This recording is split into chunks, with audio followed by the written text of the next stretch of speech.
6. Paternal pity. How precious also are your thoughts unto me, O God.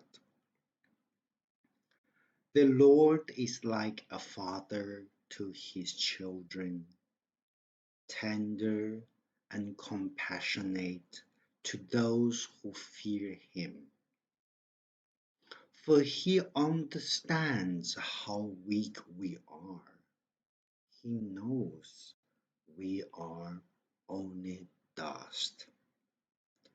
Psalm chapter 103, verse 13 until 14.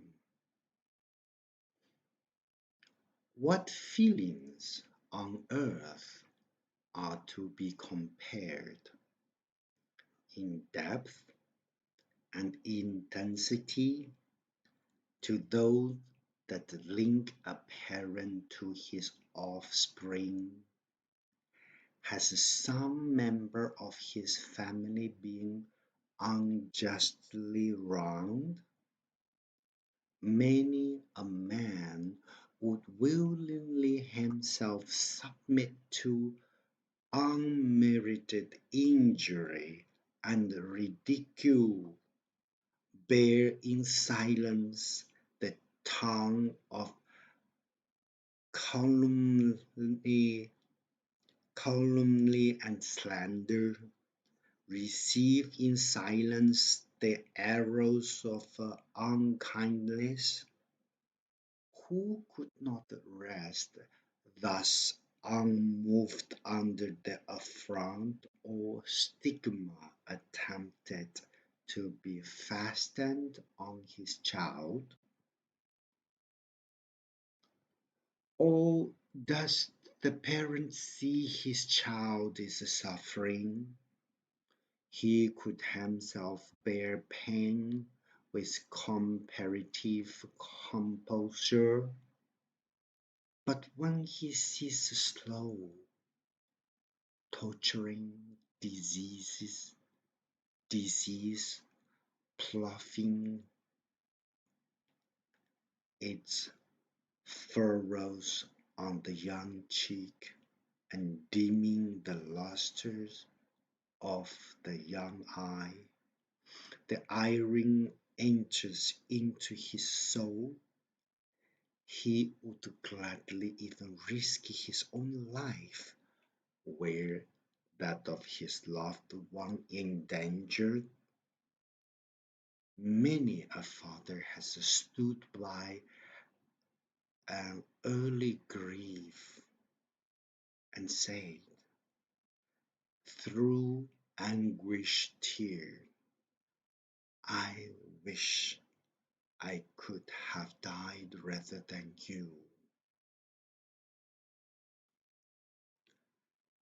Behold, in the loving,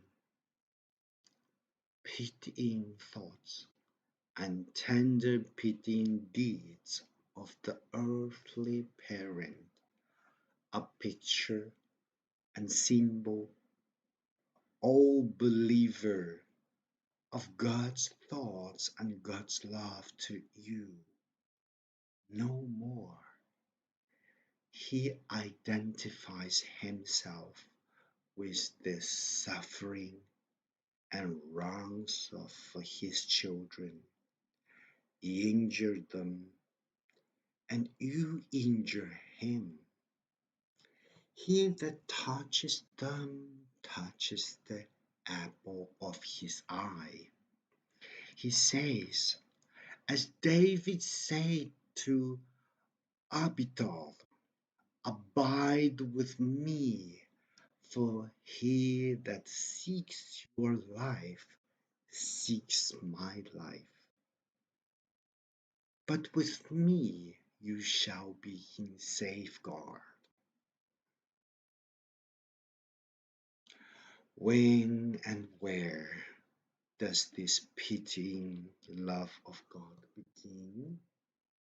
And when he was yet a great way off, his father saw him, God's thoughts of pity were upon us when we had not thought of pity on ourselves.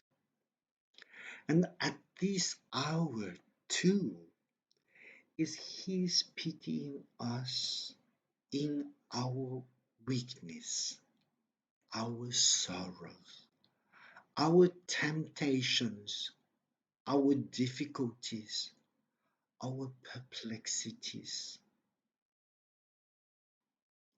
Many an earthly father can make only a little allowance for the weakness and feebleness of his offspring. Not so our Heavenly Father. He remembers that we are but dust. When Job was greatly perplexed and downcast by the bitter reflections of his adversaries, this way his comfort. But he knows the way that I take. See how these same thoughts of pitying love, like the ivy clasping the battered ruin, cling even round his wayward, backsliding children. Is not Israel still my son, my darling child? I had to punish him, but I still love him. I long for him and surely will have mercy on him. Oh, blessed assurance! This great being loves me, pities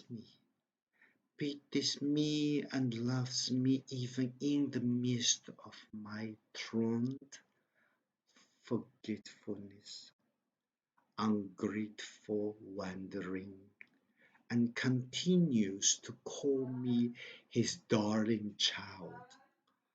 I have in him a love in which fatherhood, brotherhood, sisterhood are all combined. Arise, go to your father. He is waiting and willing to welcome you to his embrace.